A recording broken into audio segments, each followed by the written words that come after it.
پاکستان مسلم league نون سعودی عرب کے senior رہنما ملک محی الدین کی ایک طویل عرصے بعد سعودی عرب واپسی کے بعد ان کی بہو کے انتقال پر جدہ کے ایک مقامی ریسٹورنٹ میں ایک تعزیتی ریفرنس کا اہتمام کیا گیا۔ جدہ کی تمام پاکستانی کمیونٹی نے بغیر کسی سیاسی، سماجی یا مذہبی تفریق کے اس نشست میں شریک ہو کر ملک محی الدین سے تعزیت کی اور مرحومہ کے ایصال ثواب کے لیے فاتحہ کہی۔ اس دعائیہ نشست کے دوران ملک محی الدین نے تمام حاضرین سے بات کرتے ہوئے اس بات کو سراہا کہ یہاں ہر مکتب فکر سے تعلق رکھنے والے افراد بغیر کسی سیاسی، مذہبی یا سماجی فرق کے صرف بحیثیت پاکستانی جمع ہوئے ہیں۔ تو ہمیں آپس میں اتحاد کی ضرورت ہے،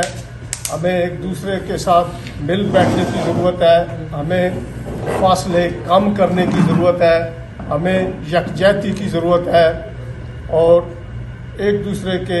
غم اور خوشی میں برابر شریک ہونے کی ضرورت ہے۔ اس کے لیے وہ ان کا شکریہ ادا کرتے ہیں اور امید کرتے ہیں کہ تمام لوگ اپنی اپنی سیاسی وابستگیوں کے ساتھ ساتھ پاکستانی کمیونٹی کے لیے ہمیشہ ساتھ رہیں گے۔ انہوں نے اس موقع پر غمی اور خوشی کے امتزاج کا ذکر کرتے ہوئے اپنے یہاں پوتے کی ولادت کی خبر بھی دی۔ تمام شرکاء نے بچے کے لمبی عمر کے لیے دعا کی۔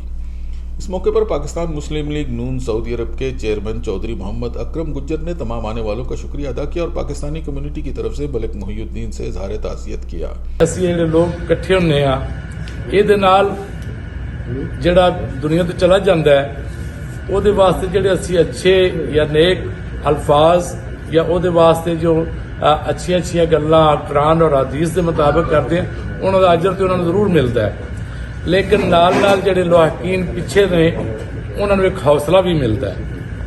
مسلم لیگ قاف کے chairman Chaudhry Azhar Waraich, Chaudhry Muhammad Amjad Gujjar, member advisory council Pakistan overseas forum, Chaudhry Muhammad Saqlain, chairman all Pakistan Gujjar welfare association, Jammu و کشمیر کمیونٹی سے سردار وقاص، سردار اشفاق،